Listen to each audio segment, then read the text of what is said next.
Hello बच्चों, let's see this question. The question says in a reaction delta H and delta S both are positive. In which of the following cases the reaction would not be spontaneous? Option number A, delta H is greater than T delta S. Option number B, delta H is equal to T delta S. Option number C, delta S is equal to delta H by T.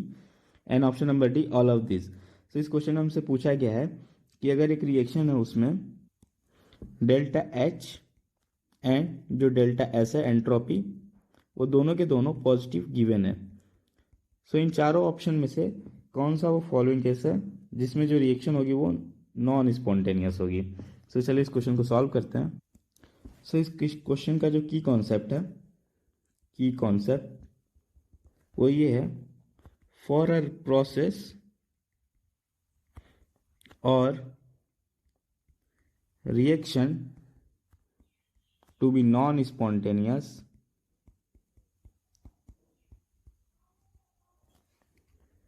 its delta G should be positive. मतलब कि अगर कोई भी reaction या process है, अगर हम चाहते हैं कि वो नॉन स्पॉन्टेनियस हो तो जो उसका डेल्टा जी होता है वो क्या होना चाहिए, पॉजिटिव होना चाहिए. डेल्टा जी क्या होता है, here delta G is gives free energy, और ये क्या हमें होना चाहिए, ये पॉजिटिव होना चाहिए नॉन स्पॉन्टेनियस केस के लिए. So delta G is given by delta G is equal to delta H minus T delta S. So ये जो होता है वो होता है गिव्स फ्री एनर्जी का फॉर्मूला. सो हम एक एक ऑप्शन को चेक करेंगे और देखेंगे कि किस ऑप्शन में डेल्टा जी की जो वैल्यू है वो पॉजिटिव आ रही है. सो जो फर्स्ट ऑप्शन है इसमें delta H is more than T delta S.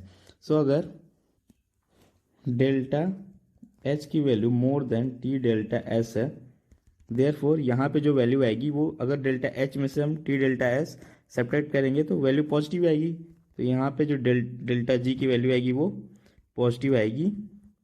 सो जो रिएक्शन होगी वो क्या कैसे होगी, नॉन स्पॉन्टेनियस होगी. वहीं अगर हम बी ऑप्शन की बात करें, ऑप्शन नंबर बी में डेल्टा एच की value equal to T delta S है. सो अगर ये दोनों वैल्यू इक्वल होंगी सो डेल्टा जी की जो वैल्यू आएगी वो क्या आएगी, जीरो.